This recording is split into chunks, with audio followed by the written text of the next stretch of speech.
6 of the NFL season. We've got data now, so I believe that we have a lot more to work with, a body of work, which means, well, games will be just as unpredictable as they have been. I mean, Chicago Bears come out and just wipe the floor with the Commanders. I mean, it's not like the Commanders were the kings of the roost, but they start the season 2-0, now they're 2-3. It's like, I mean, a lot of different things like this. Al, you think there'll be any normalcy in the NFL this week, or you think it's just, it is what it is? Define normalcy. I mean, normalcy, where the good teams perform and the bad teams, perform as expected. Yeah, but we're also seeing adjustments in point spreads, right? So, now we're seeing a 14-point spread. We're seeing, Denver, Kansas City, the game, tomorrow is 10.5. So we do see adjustments in the numbers. So teams can't perform normally, but now they cover the spread instead of failing to cover the spread, or vice versa. So anyway, we could handicap in these Patrick Mahomes slides and Nick Chubb running out of bounds, or any of these other things, and it's like we've seen games. Even that Giants Dolphins game came down to the final drive. Game within a half a yard, and it was. They gave the Giants a very controversial first down there on a fourth down that they got. That was a gift penalty. But it was the call, Giants, right? It was like that was the call. Yeah, but what's also amazing is how do the referees get it right like that? Like his knee hits, a third of a yard before the whatever it was, a 16-yard line. And like the referee is right there and gets it perfectly. He calls it right on the field, and you see it on the replay. But from the naked eye, when I was watching it, it looked like Tyrod was going to get the first down, and then obviously the ref got it right. So. Unbelievable, right? It was the woman ref. It's a crowd of players, and they still see exactly where the knee hits. Yeah, it's unbelievable. And I think when you're at the games, as opposed to watching it on TV. You are a lot closer than they make it kind of appears, this giant stadium. I mean, it's amazing that at the stadium, no matter where you're sitting, you really can see the field, and you can see a lot of these things. It's kind of like when you see balls and strikes in baseball, the crowd's oohing and on, and it's like, how do you know? You're sitting out in center field because the stadiums are so good now, that it's like you can see that. They've got the boards, they've got everything going on. Jay, your Cowboys did not come through for you on Sunday night, but they get another chance out in California, out by Al, in SoFi Stadium against the Chargers. On my actual birthday, so my mental state will be tied to them on my birthday. So see if they can get it done. Should be a hell of a game. Last year, Jay's birthday was also a primetime game. It was the Eagles-Cowboys, and it was, let's just say Jay wasn't eating too much cake there at halftime. But we cashed the second half. We picked him up off the ground. He was flattened, but we cashed the second half on that Eagles-Cowboys game, with the Cowboys coming roaring back for the big cover in the second half, but did not cover the game. But hey, there's only so much you can ask for. But our halftime shows have been pretty good, especially the Sunday shows. The Monday night games, some of these really bad games, we've done extremely well in the halftimes too. It's been on the good games where we've struggled, and thankfully there just hasn't been a lot of those. So we've done really, really well on the bad games at halftime. It just seems that we're able to pick up on a favorite that just, like the Saints and the Patriots, where it's like the Patriots have no chance whatsoever. You can see that on the field playing out, and then in other spots, almost like the Bills game that we did live on the show on Sunday. I semi-lucked out because the Bills went for 2, didn't get it. If they do get it, I lose my money line. They don't get it, I win my money line. And Jay had it 5 points, so he had it all the way. Him and Jovan both took the points, which, if you're betting Jovan's picks, you're doing pretty good this year once again. He's guy's good at it, man, right? It's like, man. Some guys are just, it doesn't always seem to, lay out that way, but he has a very good eye for the game, both NFL and college. He just really, really does. College hoops, too. I mean, generally in most sports. This year, baseball not as good, but I think baseball was just a tough year for everybody this year. Not for Jay's Texas Rangers, though. We had a good discussion this morning about it. 25 minutes. You can only imagine. Anyways, we got the Thursday game, and it is once again a crap fest. I mean, these guys just love giving us crappy games in primetime. Can you believe the Bills are back in primetime again? I mean, as well, it's like, come on, man. It is... What week do they start the flex? Is that like week 13? Couldn't happen soon enough. It is. So once again, as always on this show, if you're watching and wondering why the line might not match your book specifically, we use the latest lines within the past hour at the Circa. So I only update the lines in the last hour or 2 hours, and they come from the Circa Sportsbook, which we feel is the sharpest of the books. If it's not the sharpest, it's in the discussion. But we have game one, and it is Thursday Night Football. It's the Chiefs and the Broncos. The Chiefs 3-2 against the number. Of course, one of those was the opening Thursday night game, so they're 0-1 against the number on Thursdays. And the other one was the slide into second base by Patrick Mahomes. Meanwhile, the Broncos, this team is straight ass. I mean, these guys are just terrible. Al, these teams, it's one thing has become apparent, is even though fans love having Thursday Night Football, not something that we grew up with. I mean, once in a while they'd have a Thursday night game. Like once in a blue moon they'd have one. But now it's every week. It's clear the fans do love it, and the players really hate it.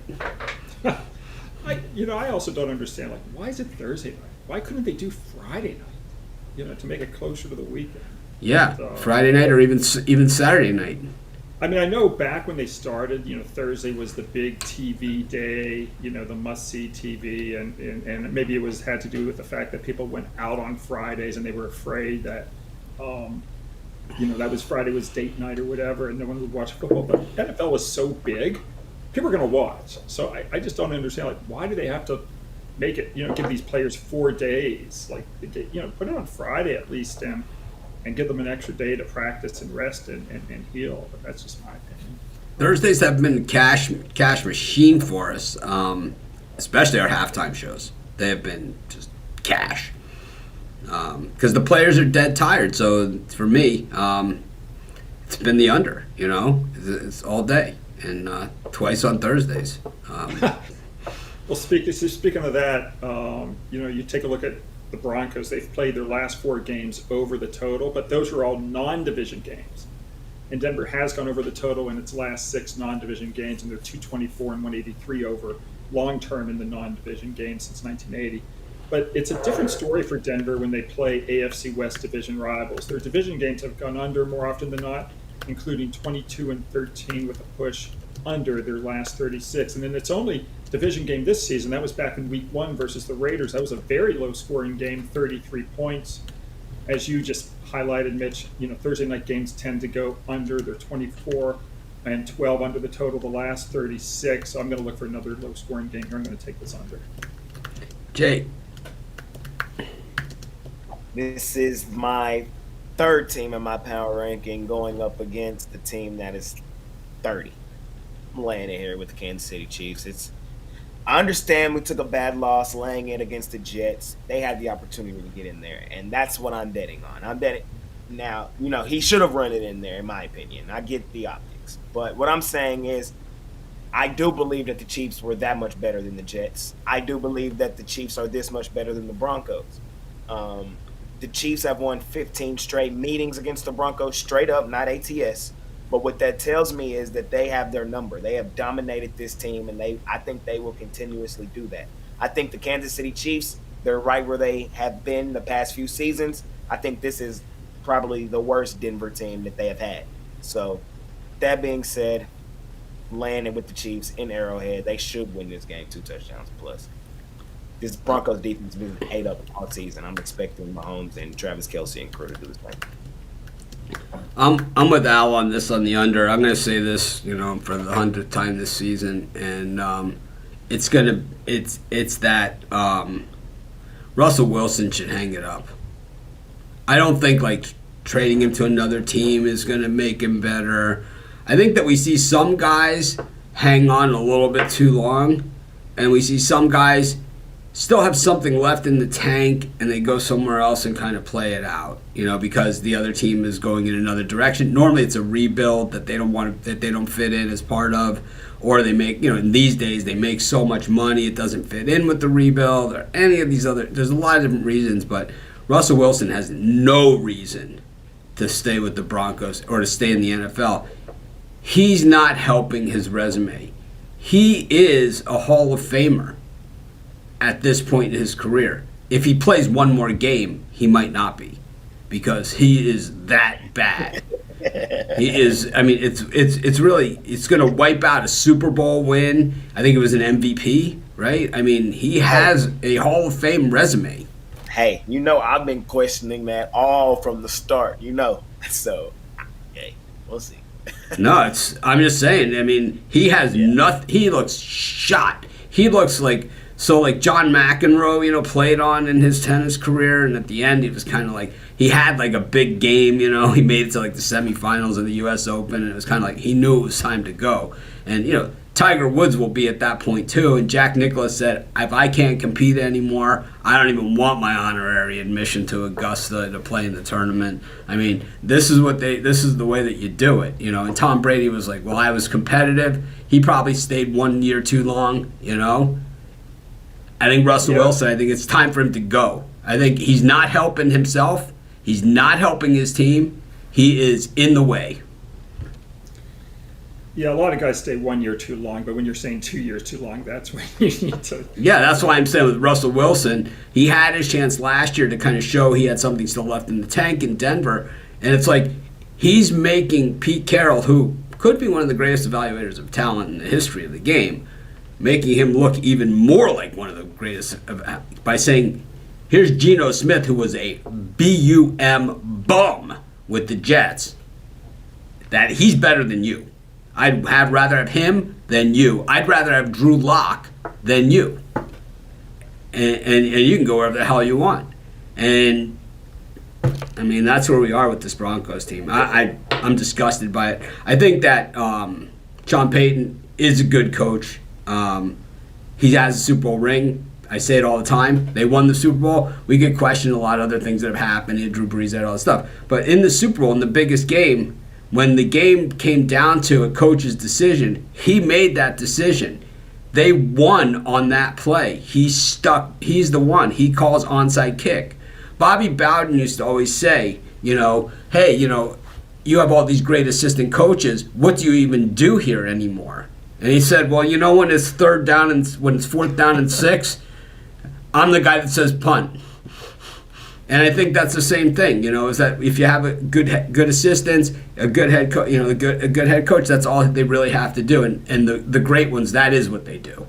They're involved, but that is what they do. And I think, I think it's time. I think we're going to see the Broncos move on. And I think, I don't know who else they have on the roster, but I think we're going to see them. And who is it? It's not Trevor Siemian again, is it? Because that would really be bad. I can't watch that crap. I think if it's Trevor Siemian, I take it back. I got some bad news for you later. I don't want to spoil your move right now, but I got some terrible news for you in a little bit. For me? Yeah, for you. This is the worst thing ever to happen to the sport news. We got the Giants on primetime. Oh, God, man. Listen. I can't do it. No Daniel Jones. Well, that might be good then. It might be even worse than what we've seen. Tyrod's not bad if he gets Tyrod at least was moving the ball. Yeah, he's not bad. I like Tyrod, but I don't think Daniel Jones has necessarily been the problem either. It's that offensive line. We'll talk about it. Yeah, three guys out, right? Still on the offensive line for what a mess. I like Tyrod too. It's Jarrett Stidham is the backup for the Broncos, in case anyone is keeping score at home. Yeah, I think so.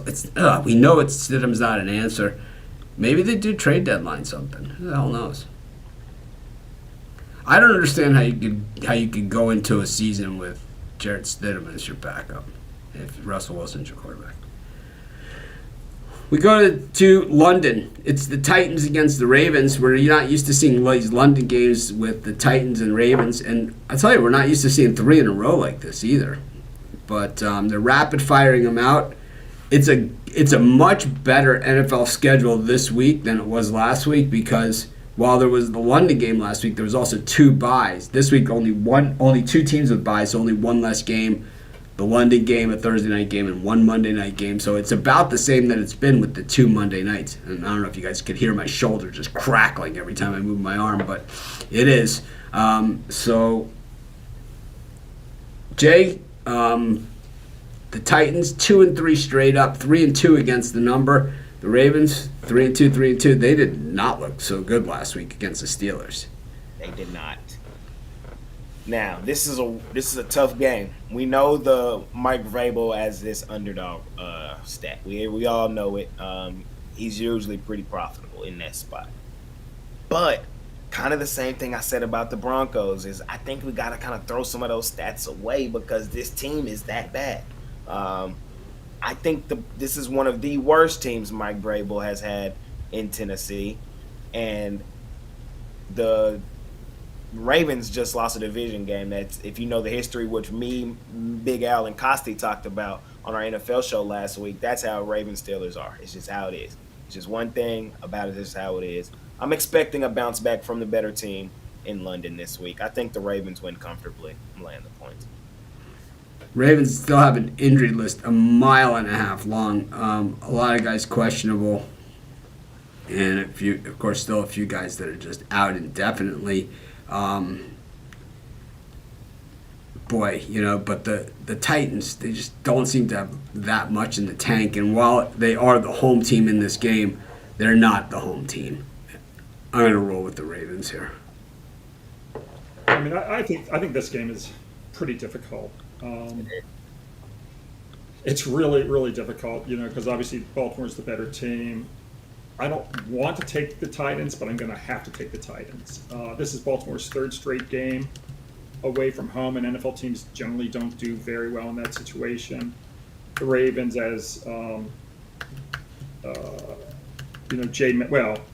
the Ravens are now 4-16 ATS when priced from -3.5 to -9. You saw what happened the other day with the Steelers covering that number, winning outright. As Jay mentioned, Tennessee does well as an underdog. They're 18-9 ATS when +3.5 to +9. I'm going to take Tennessee, but it's kicking and screaming.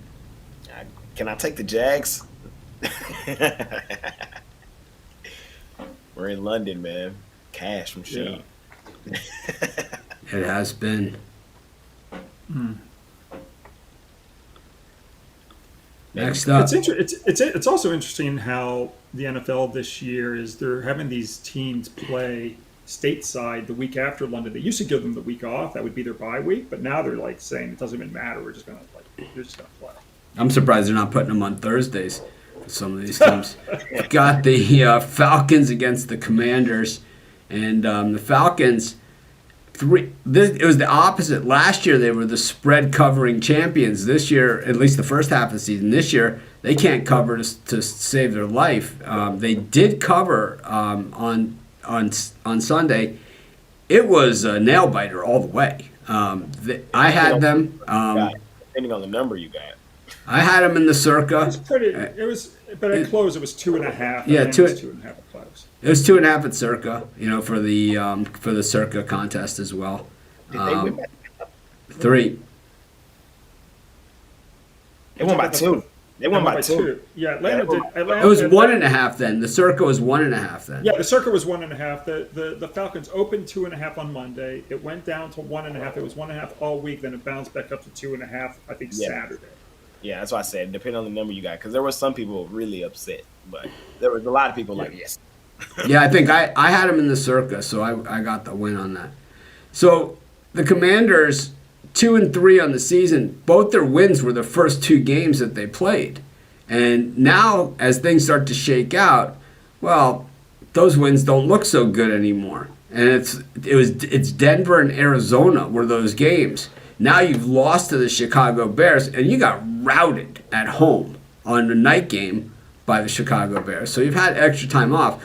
The Falcons, oh man, it just seems they're missing something. I know they won that game against Houston, and we counted it against this that they as a loss against the spread in this. So it's kind of, they could be 2-3, they could be 1-4, but I mean they got crushed by Jacksonville in London. They lost pretty good to the Lions. They beat the Packers, who now in hindsight are one of the worst teams, and Carolina also maybe the worst team. At least they are last place. If you go 1 through 32, they're in last place. I don't know, man. It's like these are two bad teams. I'm going to take the over. I just think that, you get two bad teams, and that means there's defensive problems. Does it? Usually. I mean, but neither of these teams give up a lot of points, but so what? Yeah, I mean, late in the year, like in the last 5 weeks of the season, when you get two bad teams, those games usually go under. As far as this game goes, I can't lay points with the Falcons. I mean, this would be my Ruffalo if I had a choice. Yeah. Atlanta now 11-35. ATS has a at home off a home win. We saw what Washington did last week versus Chicago, losing by 20 as a 6-point favorite. But underdogs off a double-digit loss as a 6-point or greater favorite. They've covered 61%. I'm going to take the 2.5 with Washington. I ain't mad at that, Big Al. That's probably the good place to be. But I'm taking the Falcons on the money line. Just the money line. I got to be that guy. I think that's the place to be. I think the Falcons win the game. I think the Falcons are the better team.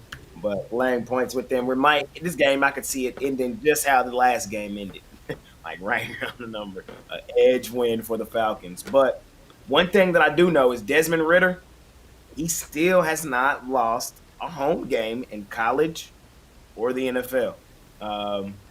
Technically, you can count it if you count the one in London. The Falcons. That's not a home game. Exactly. So if you take that one away, he still has not lost a game at home yet. I think that the Falcons have the better skill position players. I think they find a way to win this football game. So I'm going to take the Falcons, and I'm going to take them straight up on the money line.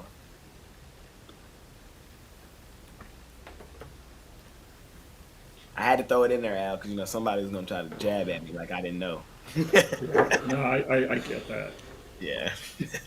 Well, just when we were ready to give the Bears the worst team in the NFL title, they come out and whoop the Commanders, absolutely starch them, and now they're home again at Soldier Field. A little early in the year to really have that much of an advantage at Soldier, but it is a divisional game here against the Purple People Eaters. Vikings terrible as well, 1-4 on the season. The Bears are 1-4. These teams are both 1-3-1 against the number. This is the Vikings.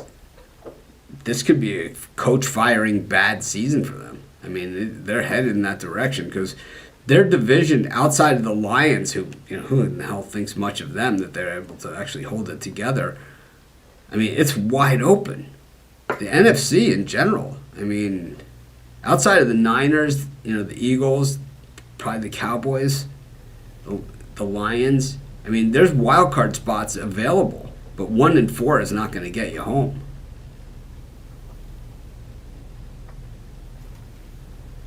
I think. Yeah, it's a. Okay. Go ahead, but Jay, what were you saying?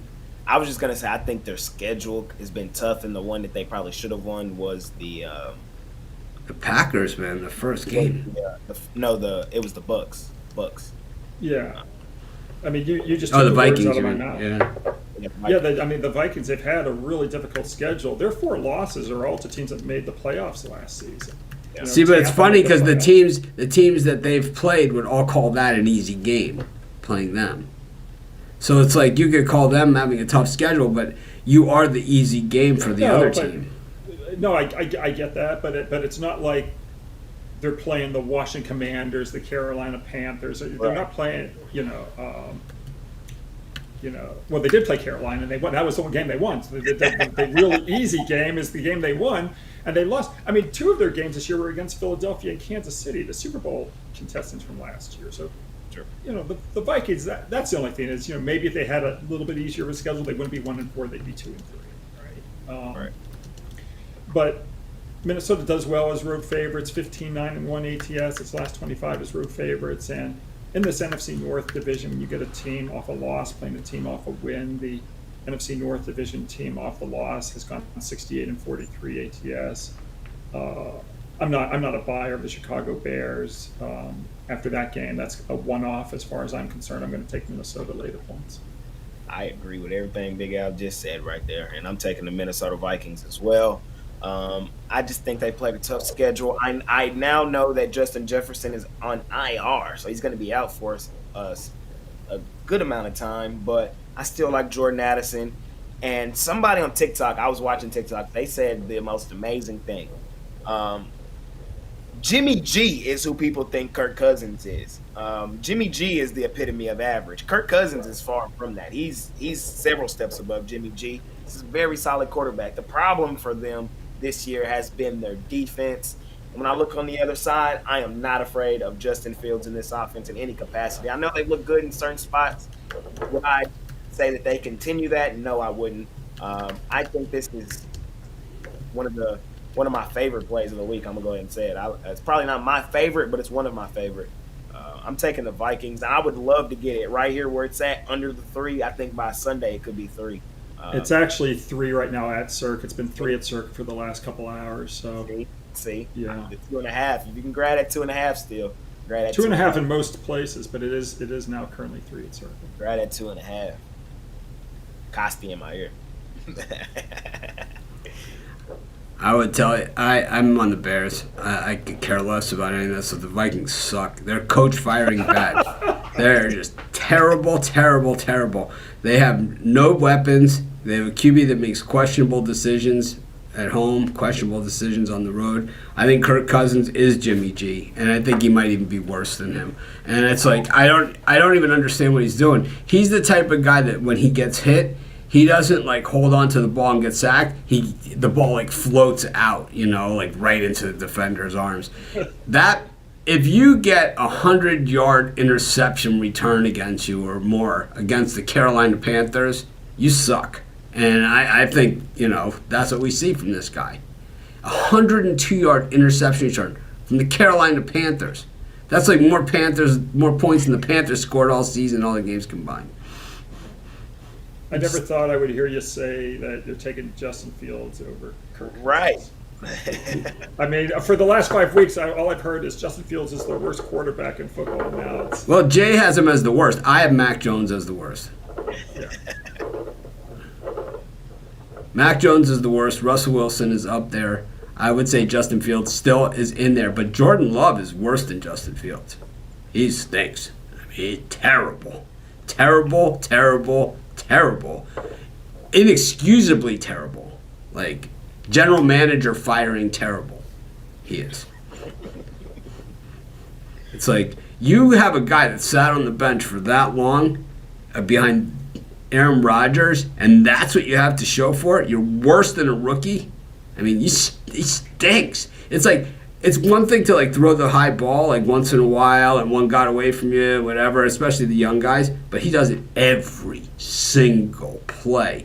I'm just waiting for one of those little out patterns to go backwards and for the other team to scoop it up and run for a touchdown. That's all he's setting himself up for. Because if it's 3rd and 5 and the game's on the line and your coach can't call a pass, I mean, they have zero faith in you. It's like when teams go for it because they're afraid to put their kicker in, in college. It's like, I'm not putting my kicker in. No way. I'm not letting Jordan Love put it in his hands. Yeah, Justin Fields, I never thought he was that bad. Jay's the big Justin Fields hater. We got Bengals and the Seahawks. Bengals went into... I said that on the show last week. I said, this could end up being the biggest bargain in the history of betting, The Bengals last week against the Cardinals, it said either they're going to get killed or it's the biggest bargain in history. And it was the biggest bargain in history, I think, is basically the way that's set up. They had no answers. Jamar Chase looks, even though Joe Burrow's been banged up, Jamar Chase certainly looks healthy. And the Seahawks have been fun to watch coming off the bye week. Jay, I think it's you. We're back.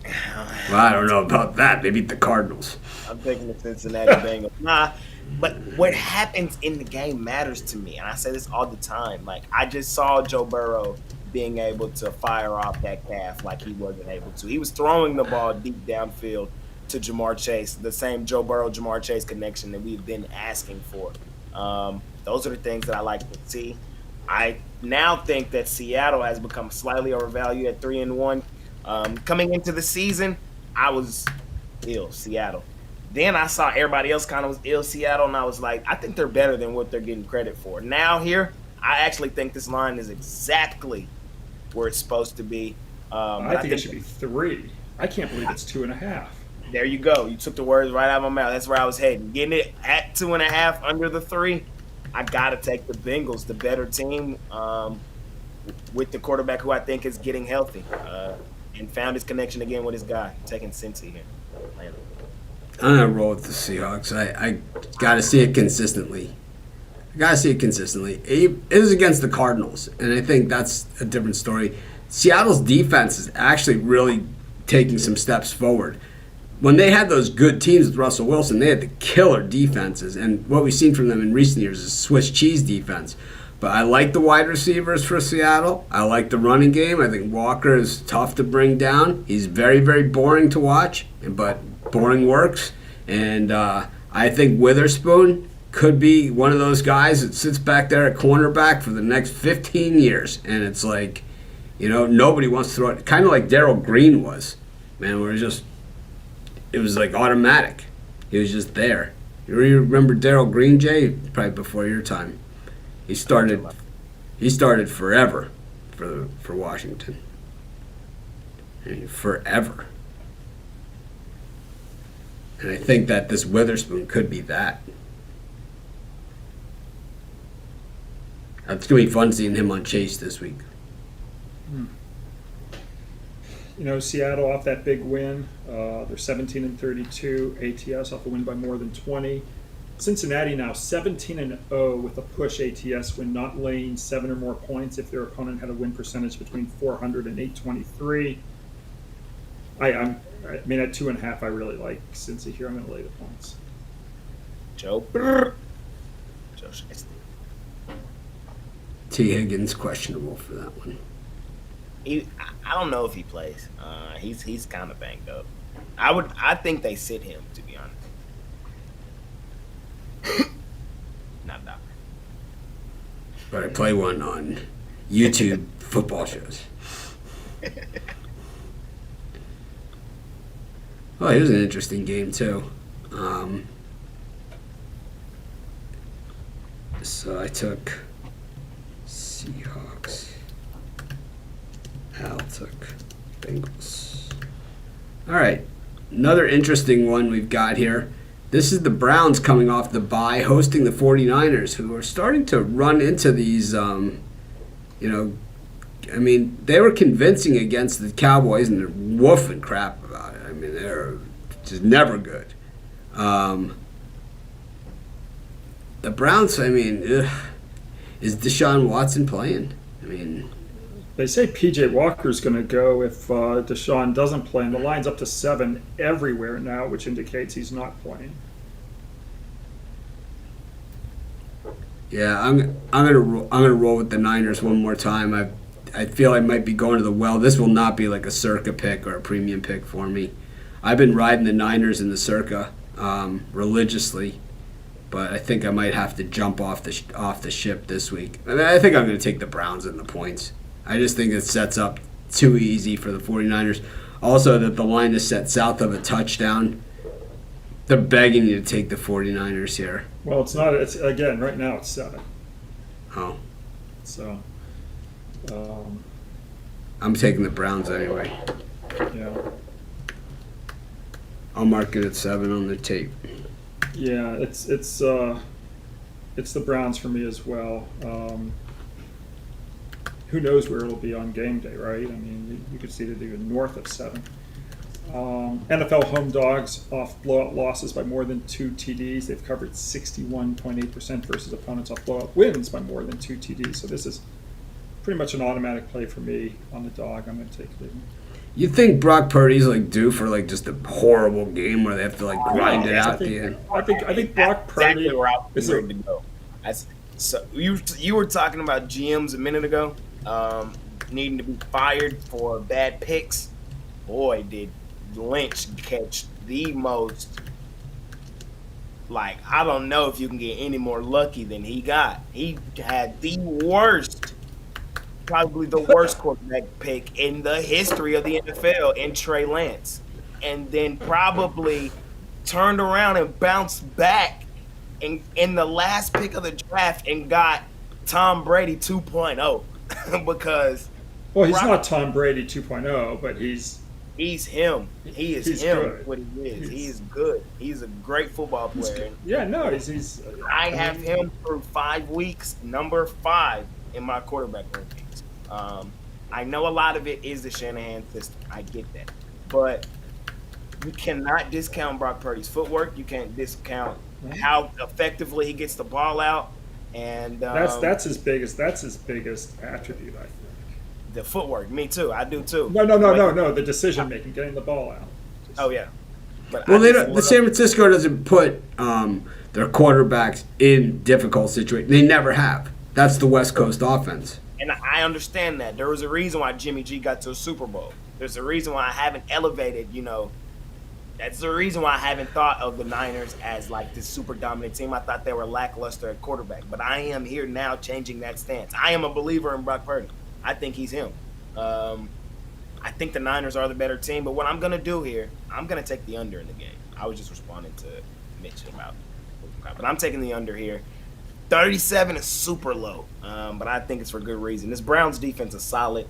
I think the Niners kind of just wanted to stick it to my team last week. That's why they ran the score up. I don't think that's the case this week. I really don't. I don't think they wanted to run it up. They didn't do anything in the second half. San Francisco gets 30 points every stinking game. I know. But they wanted – when you got your players playing into the end zone, lifting up their jersey, and they got an F Dallas shirt on, they wanted to run for that. Yeah, they wanted – they wanted that one, and I understand it. I get it. I think this game is closer to the best. We've seen this Browns team hold Derrick Henry this year to 20 rushing yards. I think this is going to be an ugly black and blue game off a really high-scoring game for the Niners last week. Them offensively, I think they return to earth. I think that the Browns offense is not going to be that good with or without Deshaun Watson. I think under is the play at 37. I think it's low for 2 weeks. I think it's going to be like, damn, how this game be this low scoring? Both teams this time.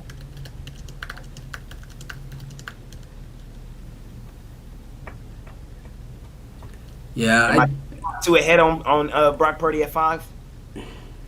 Best quarterback? Through 5 weeks. Oh, this year? Yes. God, it's always so tough to tell because it's like just because a team is winning doesn't make the quarterback a better quarterback. It makes it that he's not losing it for his team. He's still throwing interceptions. He's still, making mistakes out there. But it's like when you have that kind of defense and that kind of game plan and supporting cast, it's not like he's Dan Marino throwing it 60 yards down the field on a rope, and I think that's the difference. And I think, you look at the pure athletic ability at some of these other quarterbacks, you could argue that Jared Goff is a better quarterback than him. You very well could. At least the way he's playing this year. Now, we know Jared Goff, athletically is not as good as an athlete as Brock Purdy. He's just not. But he has probably a better arm strength than he does. So, a lot of times when the quarterbacks are drafted late, it's because of arm strength, not because of anything else. It's because they're not guys that can throw the ball deep down the field. And I think with Brock Purdy, it's like we don't see him throw a lot of bombs down the field. We just do not see it. So, actually, through 5 weeks, I had Goff at 4 and Brock Purdy at 5 on my list. So, I agree. This is the lowest total we've seen this year, and going back over the last 3 or 4 seasons or so, when you get a total that's 37 or less points, it's happened 17 times in the last 4 years. It's gone under the total 14 out of 17. Hey, Might be total of the week, total of the month. I like it a lot. I just see it. Saints, Texans. This is a tough one. This is a tough game here. It's fun. We're like at that point in the season where it's like, we're 5 games done for most teams. It's like you really kind of know what we got, at least as far as talent.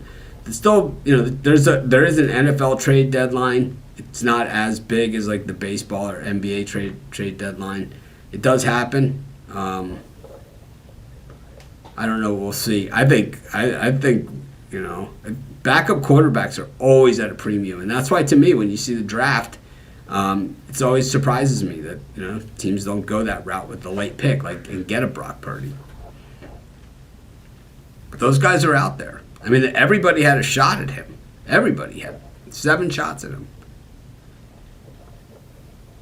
Yeah. A lot of teams that needed backup quarterbacks, they just never saw it. This year's quarterback crop is about the same as the one that just came out. At least I see it that way. Caleb Williams is seen as the guy, but I think there's other guys out there that are probably just as good. Drake May, Sam Hartman will be available. Drake May, Dylan Gabriel, a bunch of them. Tyler Van Dyke. Shedeur Sanders. Michael Penix. Jordan Travis. I don't think Michael Penix and Jordan Travis will go as high, but we'll have to see. Michael Penix is like one of those guys that's like Bo Nix. I don't see. Bo Nix I see being a backup somewhere. That's what we're talking about. Late round draft. Backup. Or even a free agent, Yeah. We'll see. I'm just throwing out names. Nah. I mean, there's a lot of teams that are going to be looking. Denver, Green Bay. I mean, a lot of teams are going to be looking. We got the Saints and the Texans. The Saints seem to have landed a winner with David Carr. I think he just is a good fit there. I thought he was a good fit when they picked him up. Or Derek Carr. David Carr was the brother. He played for the other team. Texans. They're brothers? I never knew that. Wow. Yep, they're brothers. They both played for Fresno. I didn't know that. Yep. They both played for Fresno. David's significantly older, right? Yeah. I knew he was older, but I just never put the 2 and 2 together. Texans fought the good fight, once again. Didn't get it across the finish line for the win, but this team is starting to play some football. But the Saints are probably the Rodney Dangerfield of the NFL this season. They are getting no respect, not covering a lot of spreads, but man, did they beat down the Patriots on Sunday. Oh my God, what a statement they made. I'll tell you, I think this is a bad game for the Texans. I like the Saints here. I've gone against the Texans a lot, but I think this is the type of team that really is going to give them a lot of problems. They seem to. I think we're starting to see Kamara get it in gear. Like, this is just bad news. I'm taking the Saints. Yeah, I was a little bit annoyed at that Texans-Falcons game because I lost the Spago dinner to you since Houston didn't win 3 in a row, and at the same time I needed the Falcons to win by 3, and they decided. Oh, I got some good meals coming up.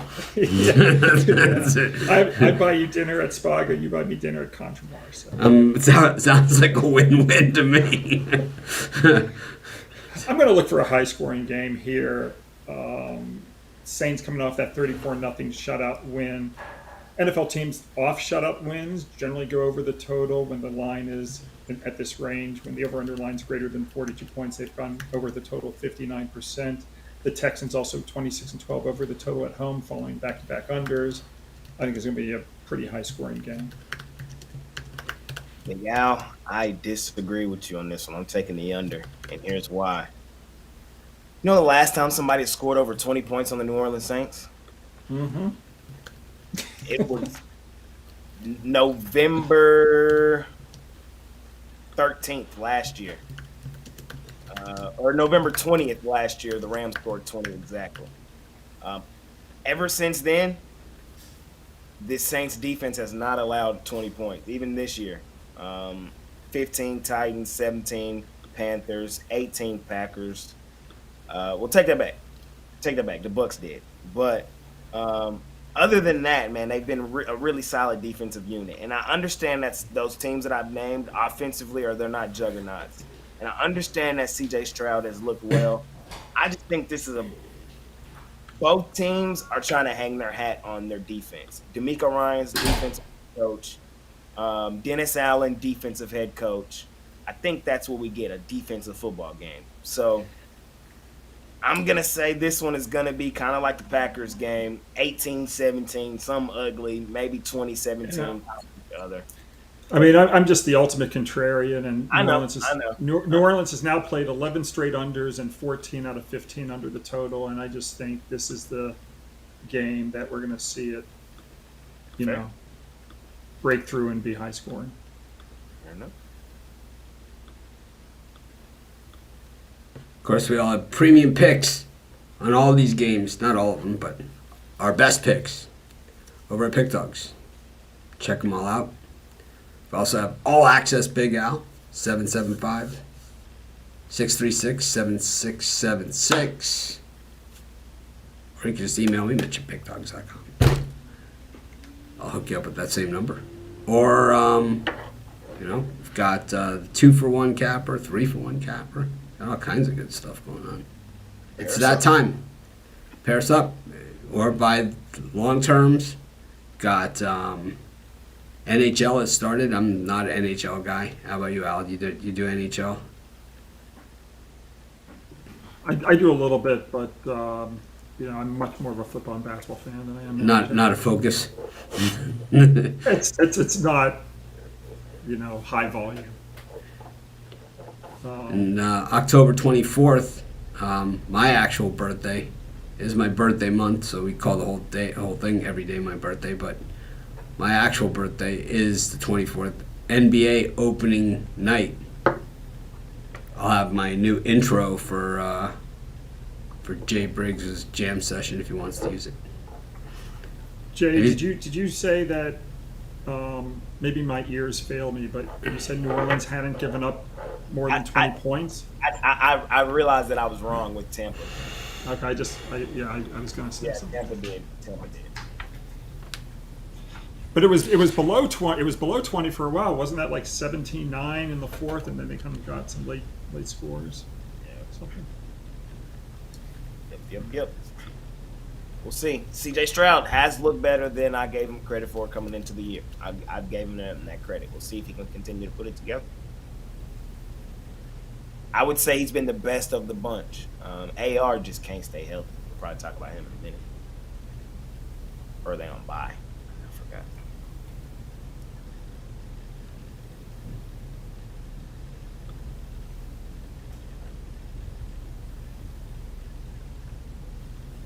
No, yeah, they got a game this week.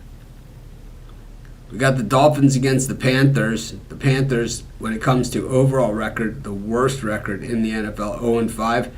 It's been a moderate schedule. It hasn't been like a world beater schedule. 2 games inside their division, then Seattle, Minnesota, and Detroit. So certainly not the beast of the beast. And the Dolphins opened with a schedule that looked like it was going to be a lot tougher than what it actually was. That you come now and look at this Dolphins record, and they've only played one team with a winning record. I mean, they're 4-1, but who have you beat? And they don't make the schedule. The schedule certainly looked a lot tougher on paper, but they've performed against the schedule, and so you can't knock them for that. But you can say, well, beating the Giants, the Broncos, the Patriots, and the Chargers is probably not as daunting of a task as we originally thought it was going to be. Yeah, I still think the Charger win on the road was a nice win. Yeah, week 1, a 2-point win. They got trounced by Buffalo by 28 at Orchard Park. They beat the Giants. They barely covered in a game that they should have covered by. They dominated the game. They turned the ball over a ton, too. Yeah. They gave up a defensive score. And then the Broncos, the 70-20 win in the Russell Wilson go-home game. We, but here we are. The Carolina Panthers, they're clearly the worst team in the NFL. I mean, they've earned this. 0-5. The 0-4-1 against the number. The Dolphins, another cupcake game here. Jay, what do you think? I agree with a lot of what you said about the Dolphins. I want to see them against some of the top tier talent because Buffalo did them the worst way. The thing that I will say though is the Panthers are as bad as it gets, and for me, this is my number 4 team in my power rankings versus the now new number 32, the Carolina Panthers, worst team in football. We're in Miami with it. We know that the Dolphins can run the score up. We've seen them run the score up on bad teams. We've seen good teams run the score up on the Panthers, like the Detroit Lions did last week. I think that's the same thing that's in order here. I would love to try to go sharp and grab the points with the Panthers. I usually hate playing double digits, but I understand it. Am I probably setting myself up for a 13 or a 10-point win? Probably, but I'm taking the Dolphins. I'm going with the Dolphins too. A-Chain out he's going to be out for a few weeks. He's been a pleasant surprise. I think everyone expected him to at least be that third down back type contributor, but he's been a lot more than that. But I think when you see, Jalen Waddle missed a couple games that really didn't slow them down. He did not play in that Denver 70-point game, Jalen Waddle. So it just shows you how fast these guys are. Mostert, while he doesn't look like A-Chain, running the ball down there, is actually the second fastest running back in the NFL, behind A-Chain. And do you see that stat that the 5 or the 10 most fast plays of runs this season have all been Dolphins? There's A-Chain, Tyreek Hill, Mostert, and a lot of them were Mostert. The fastest thus far this year is Tyreek Hill last week. Tyreek Hill. Got to 22. He didn't score. It was crazy, but he got 22 miles an hour. Yeah. That's crazy fast. But Mostert was all over that list as well. So, Mostert's definitely up there. He's up there. He'll get a little bit more carries here, and I think the Dolphins will distribute it a little bit more. They're deep. I mean, they've gone all in. I mean, I'm Dolphin season ticket holder, and Ahmed is questionable, but he's not a bad back either. The Dolphins' defensive line is just really, really good, and you got to remember they're still missing a lot of key players. I can't wait till the Ram get back to y'all. Oof. I think I'm gonna take the Dolphins here and lay the points. I don't see any other way. I think y'all take a whole nother step when y'all get Little Ram. I guess I'll run the other direction. I'll take the points with Carolina. I just think they're going to break through and get their first point spread win. Wow. They're gonna get their first win. First point spread win. Stranger things have happened. Stranger things have happened. I mean, they're not going 0-17 ATS. It's just not going to happen. Underdogs of more than 5 points. They've gone 121-79 ATS off 3 Suets losses in non-division games. So I'll grab the points with Carolina, and they'll probably lose this game somewhere between 6 and 10. First rematch of the season. Jags and the Colts. These teams played on opening day. I watched this one with Al over at the Win, and what a game it was. It came right down to the bitter end, to a goal line stand by the Jaguars, who just wanted to cover. That was the point where Richardson was hurt. They put Minshew in, and they were back to Minshew. Anthony Richardson has not completed a game as an NFL quarterback, and I still think he's better than Bryce Young, Jordan Love, and a lot of the other guys out there after trashing them all off season and before that. They're saying he's out 4 to 8 weeks. They put him on IR. Well, maybe that will just clear it all out of his system, and get him right. But I don't. The Jags, back-to-back London games. Now it's like they're traveling back home. This is like a road trip almost for them. And that first game with the Colts, it was, like I said, it came down to they were on the 1 foot line trying to get in, to cover, and they couldn't get there. And I think if Richardson plays, they run the ball and he gets in, and I lose. But he didn't, and they didn't, and I won, so I'll take it. But I think the Colts cover this one. I think Jonathan Taylor probably sees the ball a lot more than he has been. And I have zero faith in Doug Peterson as an NFL head coach. Yeah, this game for me, I don't want to back Jacksonville because, like you said, they're coming off those 2 London games, and teams now are 4-18 ATS in the United States following a game in London. But the problem with me with Indianapolis is I look at the number and they're +4. They were +3.5 in week 1 at home. So now they're on the road and they're only getting a half point more. I just don't like the number at all. So I'm going to look at the total instead. I'm going to take it under. NFL rematches, they've gone under the total 328 and 258 if the first meeting combined for 52 or more points. So I'm going to look for a lower scoring game here and take it under.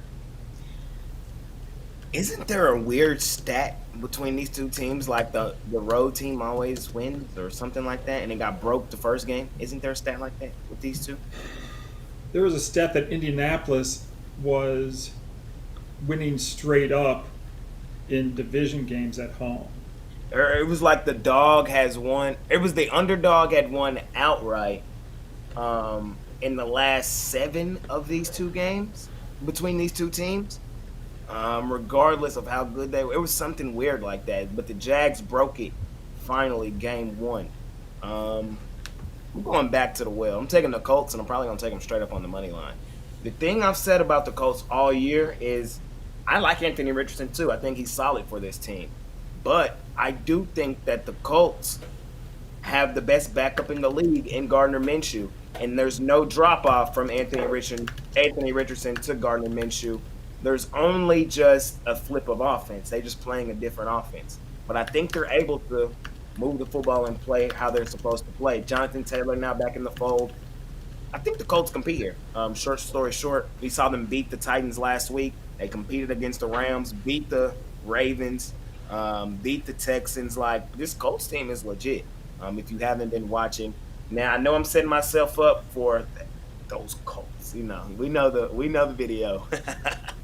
But I'm taking them here. I think they have a legitimate shot to win it outright. And I don't like these guys said, the Jags coming back home off the 2 London games. I'm going to find that stat. I'm going to find it. I remember. Yeah, I mean, that's the underdog has not won a lot of the games straight up. It was something. It might have been in my right at least. That Colts. Yeah, Mitch. That freaking coach. It's going to be the worst beat I ever had. I said that on Saturday when Missouri went for it on 4th and 32 and didn't get it, and then LSU got the ball back, and then they had to punt, and Missouri got the ball back. I said it right then and there. I said, this is going to be the worst beat I ever had. And sure enough, next play throws the pick 6. I was like, I knew it. I knew it. I was like, what are you doing? Why doesn't he take a knee? And it was the worst beat I ever had. Buccaneers against the Lions. Al, what do you think? Bucks off the bye week. Yeah.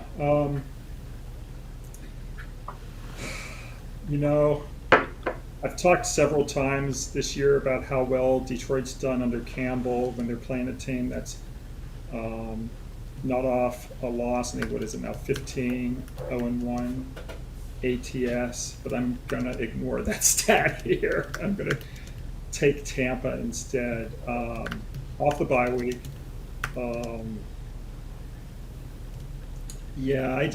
Is the number still 3?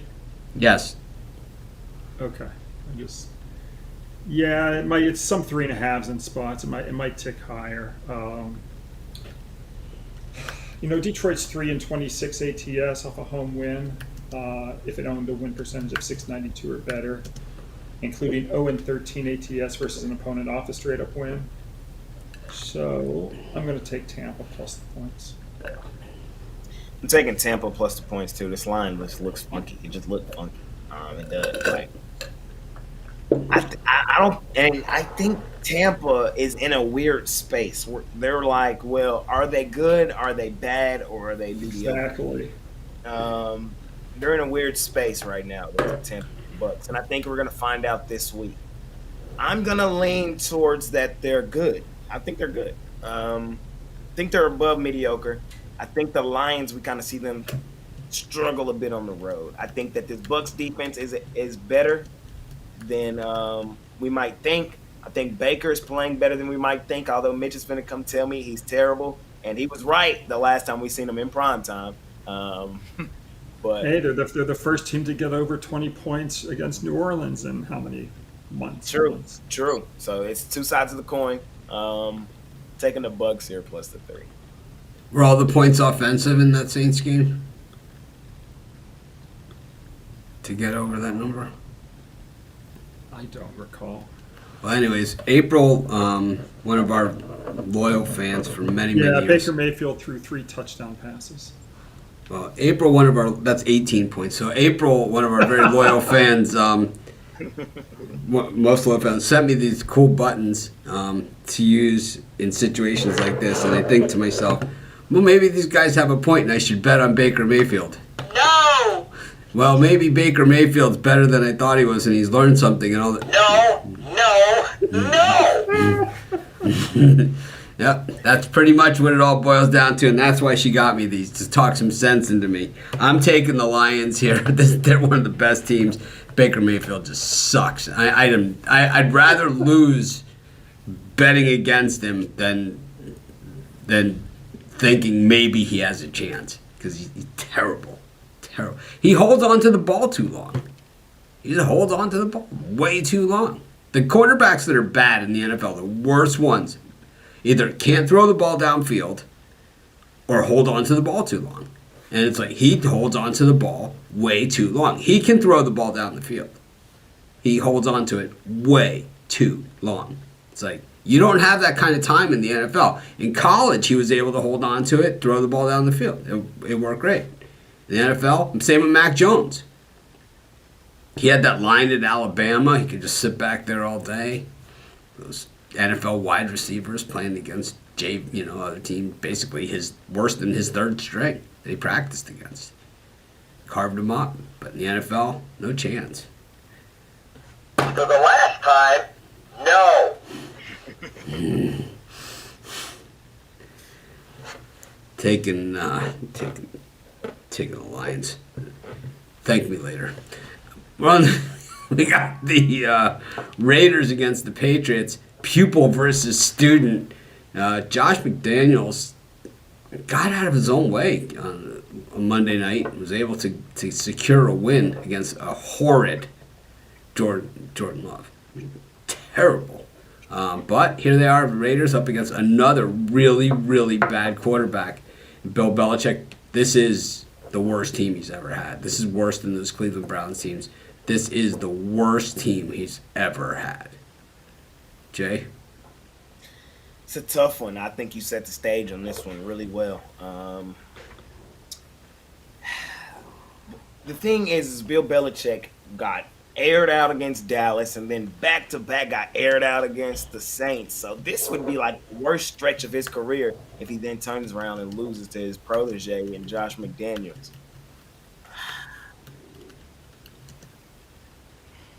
I'm going to the total. I promised myself after last week I was not going to bet the Patriots anymore. I promised myself that. I lean their direction in this game. Getting 3 is I don't know. I don't trust Josh McDaniels. I don't. But I'm going to go to the total, and I'm just going to take a good old-fashioned under. Mac Jones, I don't trust him in this offense to move the football. I know they can run it, but I think they're pretty banged up offensively, so I see a lot of mucking around. They put up 3 points in 2 games. That's terrible. I think that continues. I think that Jimmy G is pedestrian. I think that the best thing that the Patriots are offering is defense. So I think if they want any chance to stay in this game, they have to show up defensively. Small lean to the under and the Pats. No!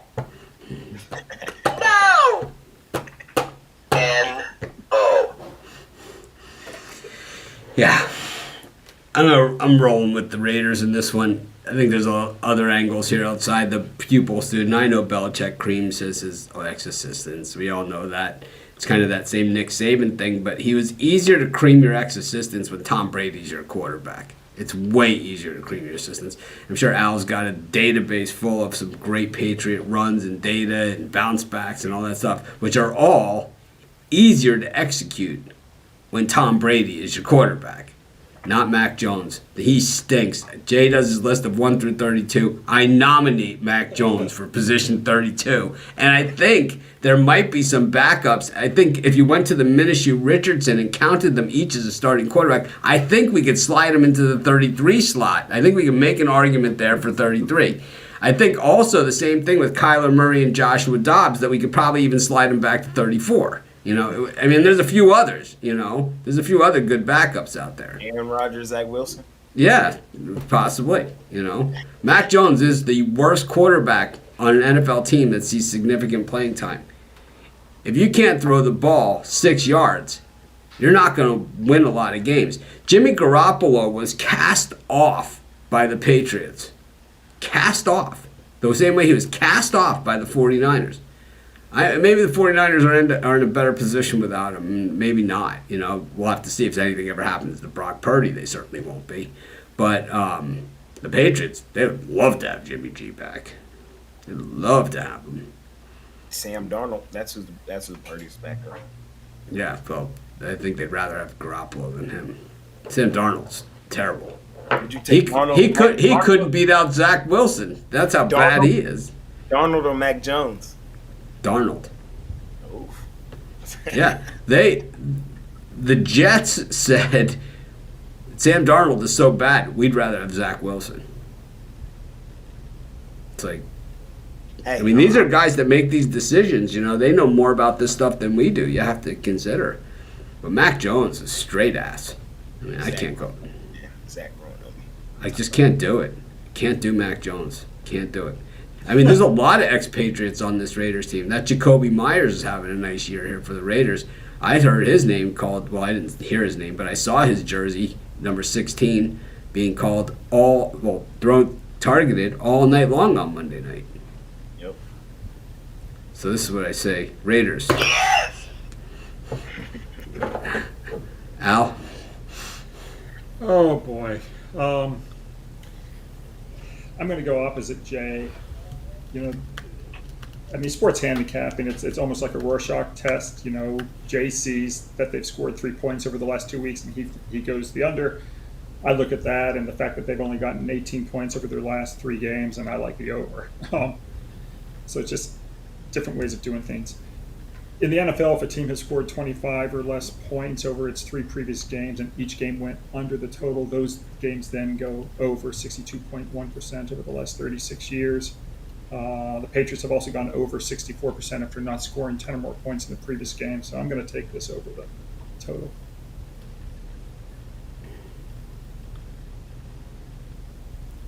Dear Sean McVay, when I bet against you and take the Niners, you feel the urgency to spike the ball, rush onto the field, and kick a field goal. When I pick your team last week against the Eagles, all I need is a touchdown for a backdoor cover. You're out for a walk in the park, not even trying to do anything for me. Hate your guts. Taking the Cardinals. I think I got my value back finally. Taking the Cardinals. Al? I'm going to join you. Yeah, they've come back down to earth. They failed to cover the point spread in their last 2 games. I do like them in this road underdog situation. Arizona now 19-4 ATS as a single-digit road underdog, including 10-0 ATS when priced from +4.5 to +9.5, and they're also 11-0 ATS versus losing teams. Yeah, and the other interesting thing for me is when you look at how Arizona's done as a road underdog. In their last 24, even though they've gone 19-4-1 ATS, they've actually won 16 of those 24 straight up. So they don't just cover; they actually win the games. I'm going to take Arizona plus the points, but I wouldn't be surprised by a straight up win. Sweet. I'm taking the Cardinals as well. Like I said, I think I got my value back finally. They just had got kind of overvalued last week because of how bad the Bengals had played. Other than that, man, and when I just look at the body of work for the Arizona Cardinals, I like what I've seen. This is a team that was slated to be the absolute worst team in the NFL, and they've done nothing but come out here and compete in damn near every football game they've played. And I think that's what happens here. I think the Rams are the better team. I think the Rams do end up winning the game probably, but laying 7 points with this team is not necessarily a good idea. The Rams defense can be had. The play caller for the Cardinals is a pretty crafty guy. That's why he got the job in the first place. He had us, look pretty good. I think that the Cardinals put it together enough to keep it close. 24-20, tight ball game. Give me the Cardinals plus the point. We move to the Meadowlands, where the Jets are taking on the Eagles. The Eagles still unbeaten. They look dominant in that second half against the Rams. That was the best Jalen Hurts could possibly look. I don't think he's capable of playing any better than that. That Brown, oh man, he is just wide open on every single play. I mean, how is that even possible? But the Rams seem to think that it wasn't important to cover him. I don't get it. Pink shoes and all. Meanwhile, I mean, the guy's wearing bright pink shoes. You can't figure out which one is him. It's like, man. And if you leave him open, if you cover him, then Devonta Smith is going to be open. Al, what do you think? Jets against the Eagles? I'm taking the Eagles. These teams have actually met 9 times since 1980, and the Eagles have won all 9. They've gone 8-1 ATS. The Jets are a soft 48-67 ATS at home off a road point spread win. The Jets are also 35-59 ATS versus the NFC conference when the Jets haven't owned the better record. I just don't think they're going to be able to compete at all. I'm going to take Philly -7.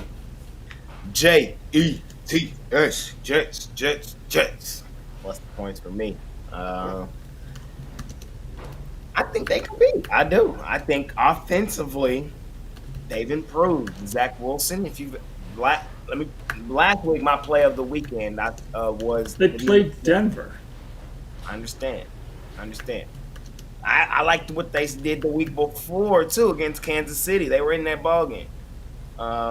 Zach Wilson, he's getting better, and defensively, that's the best unit on the field. I just think that this game, Philly has an absolute gauntlet of a schedule coming up. The toughest schedule of anybody thus far this year. Like every team that they played, their next 6 games or 6 of their next 7 games are against teams in my top 7. It's that tough for them coming up.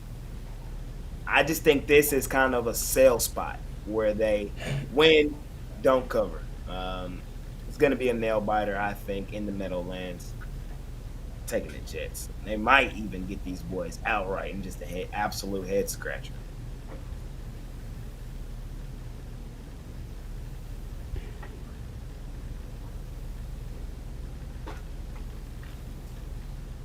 Back week, I think I'm on them Jets, man. That was my play of the week last week.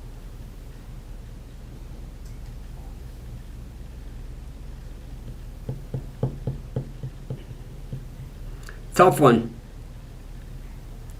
I just don't think the Eagles can continue that pace of play. The Jets are not that good, but oh man, this just seems like one of those spots where the back door is open, and I think the Jets even have a chance for the outright win. I am not sold on the Eagles as one of the I think the Eagles are a good team. I think they're one of the better teams. I don't think they're like a best unbeatable team, and I can see them losing in a game like this. We've seen the Jets win games like this so many times over the years where it's just like, it's one of those type of games where it's like they're down by 10 with, 2 minutes and 20 seconds left, and they end up winning. It just seems like one of those games, and the Eagles, to me, seem susceptible to that. They get really full of themselves, this Eagles team. They're way into the posing and all the bullshit. And that is not good. It is not good when you start seeing that stuff. That's usually the first sign of trouble. And that's why you see Christian McCaffrey, he doesn't even high-five anybody. He just walks over the sideline. He doesn't even talk to anybody. He does not participate in the celebration. I'm going to go with the Jets here. I think I'm going to sprinkle on the money line.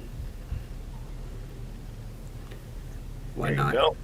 J-E-T-S. No, I'm not that much. I'm not that emphatic about it. Come on, man. You got to join me, man. We got to get pumped up like the Jets. Well, we got the worst end of the New York bargain here. We got the Bills and the Giants. Two New York teams going after it here. Southern New York against Northern New York. Bills, 2 touchdown favorites. The Giants, Tyrod's playing. I mean, they stink. They stink. This is a bad... I mean, they have a good coach. He has nothing to work with. I mean, nothing. There's no pieces to the puzzle. There's nothing to work with. Al, any chance here? Well, I mean, the number's 14, so yes. Are we 100% sure that Tyrod Taylor is going to play as opposed to Tommy DeVito? Oh, I don't know. I have no idea. But they're saying, someone here in the comments, I love these comments, the Patriots are due. I love those. Those are my favorites. They're due. What do they Orioles do are due for? as well. They're due. Yeah, I wish I had clarity right now on who was going to be the quarterback. But since we have to make a pick, I'm going to take the Giants plus the 14. As I mentioned when we talked about Jacksonville, NFL teams are now 4-18 ATS in the U.S. following a game in London. We all know how bad the Giants are. We all know that they've lost all 5 games ATS this season. But underdogs off 5 ATS losses have gone 61-33 ATS, including 12-3 ATS when getting more than 11 points. So, Giants. When I check the actual depth chart, Big Al, I only see 2 quarterbacks on the roster. Tyrod Yeah, Taylor. DeVito's on the practice squad. Yeah, so I mean, I'm not saying that there's impossible that he starts, but I don't think. I think it would be Taylor. Yeah, I just did Tyrod. He got banged up. He did. Well, right? He almost got knocked out of the game against the Dolphins. Yeah. Yep. So, I mean, I'm laying with I want the Giants, but I also want Tyrod Taylor. I don't want DeVito. True. I'm laying it with the Bills here. This, I think, is stealing candy from a baby. We get Giants on prime time. We get the Bills in a bounce back spot after losing in London. They usually are profitable in those spots. Josh Allen, Stephon Diggs, probably going to come out here and absolutely light on fire against a terrible defense. The thing is it's not like we haven't seen this Giants team get aired out this year. Every time we've seen them, I feel like they get aired out. I'm not switching the script. The Giants in prime time, just go look at it, man. This is what they do. This is just what I was wishing it was Daniel Jones, because then it probably would have been the play of the weekend. I ain't lying, even at this huge number. But I'm still landing here with the Buffalo Bills. Boy, I'm back and forth here for the Bills, but I think I like the Bills, and I think they cover here. I think the better play for me is going to be the over. I think the Bills can score 50 in this game by themselves, so I'll take the Bills. I don't know. It's one of those things. The Giants, they just get so many cheap ass penalties in their favor. When we saw in that Dolphin game, they tried to give them the cover. They were so inept they couldn't even get it with they tried to gift it to them. They did try. They did their best. Next up, we got this one, Jay. It's the Chargers and the Cowboys.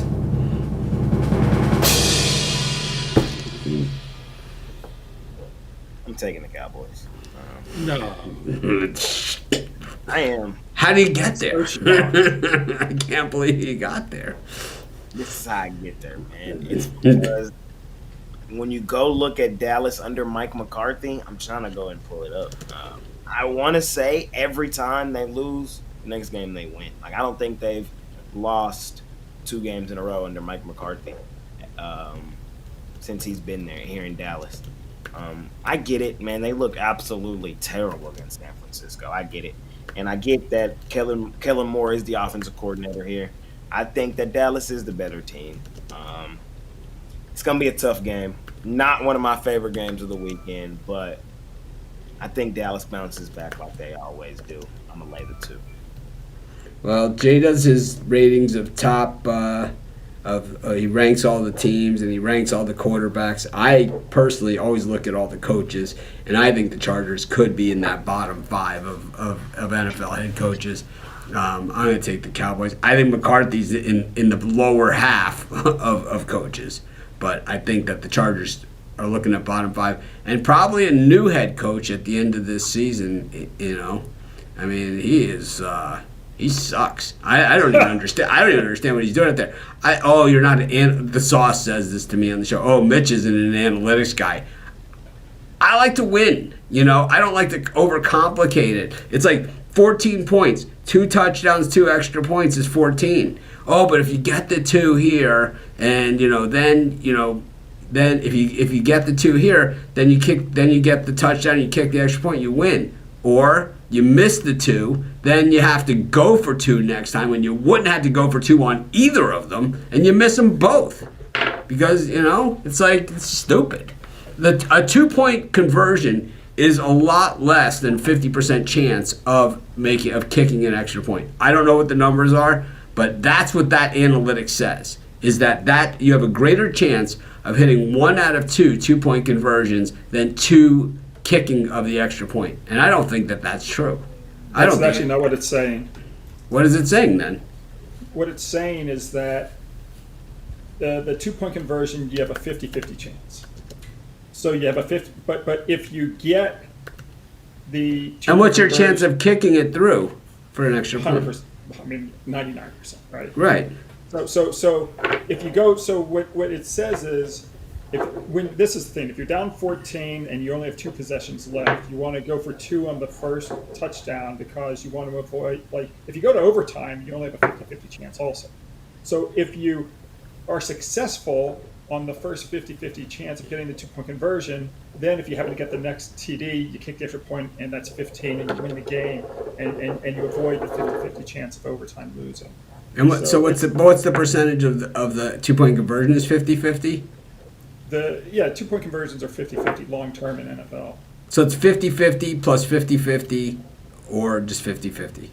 No, it's actually comes out to be, I think, because if you have a 50% chance of getting one or the other, like the first 2 points. Oh, I see. One or the other. Not each one individually. No, each one individually, you wouldn't. So if you get the one that comes first, now you've got a 100% chance of kicking the extra point on the second touchdown to win the game. So when you do the math, it actually is a much better move to do that. But anyway, we don't have to talk about math. I want to talk about the Chargers with Kellen Moore and how their offense is doing this year. They're getting 27.5 points per game. I think Kellen Moore really wants to show up his old team here. I think he's going to maybe open it up. And when you also take a look at how rested teams in the NFL do, the ones that are high scoring, when they're averaging 27.5 points or more a game, they've gone over the total 60% at home. If they were rested and the over-under line was 43 or more. I like the over here. I think it's going to be high scoring. Big Al, I think everybody thinks that Kellen Moore is Kyle Shanahan, and he is far from that. I need everybody to understand that. And I'm taking Justin Herbert 2 interceptions. I am. And it's not even going to be his fault. It's going to be because Kellen Moore is going to design these guys to run these curl patterns against these Cowboys defense that has seen him do this in practice the last 5 years. Is going to result in interceptions. He's not that great of an offensive coordinator. He's not. There's a reason He's no longer here. If he was 1, 2, 3, 4, 5, like many people think he is or was, he would still be here in Dallas. I promise you that. I promise you that. He's not that damn good. I think the Cowboys defense has the edge over him. I do. That defense that gave up how many last week? To the best play caller in the game, Yes. Kyle Shanahan. I'm trying to tell you, that guy there, man. Like, those play designs, those are beautiful. Like, man, I wish that Kellen Moore had put Dak Prescott in the same positions that Kyle Shanahan would have put Brock Purdy in. Man, we would have won the Super Bowl. We would have won the damn Super Bowl. There would be no conversation. But he's not that. He's just not that. He's not. And so, we'll see. That, I could be wrong. I know I'm not. I know Kellen Moore. I know this guy. I'm just taking the over. If Dallas wins a game 38-14, I can I'm see good. it. I can see it. I just had to get it out. Sorry.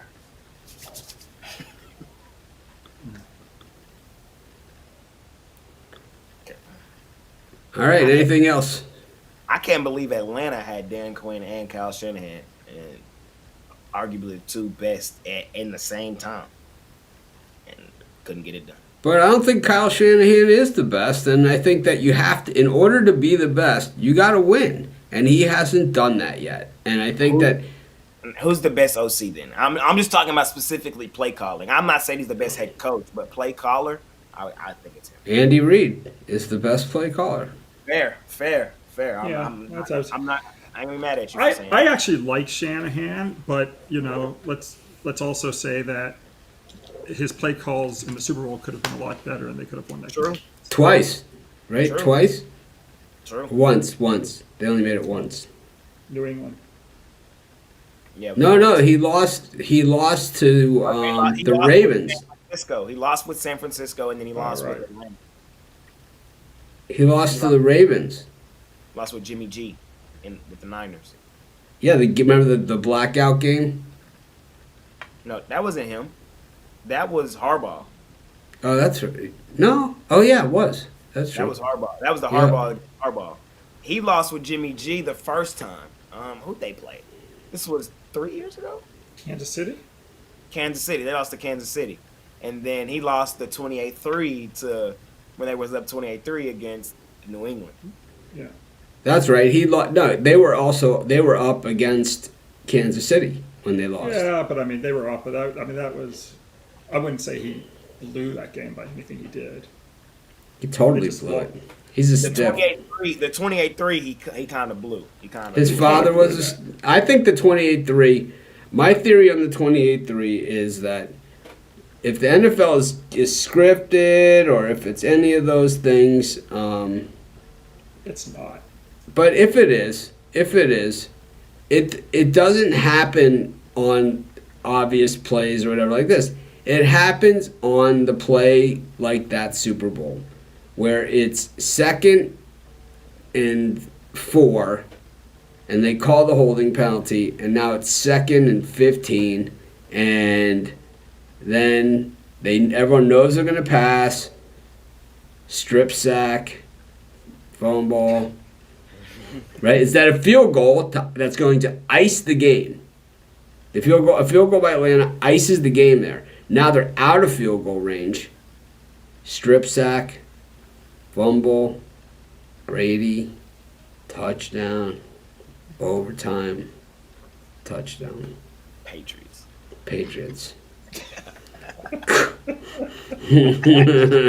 Tom Brady's mother's on the field with them. She's a cancer survivor. He's got the trophy with her. The whole thing is going. He's still with Giselle. The world's a wonderful place. Yep. This is our image of the NFL. I'm just saying this outworked. That Lady Gaga was there. She did the halftime. Everyone was watching. We've got the drive-through coming up in a little bit, so Yep. folks should join us there. All right, thanks everyone for joining us. Another great show. We'll see you guys next Wednesday for week 7 of the NFL. Almost, wow, getting close to the halfway point.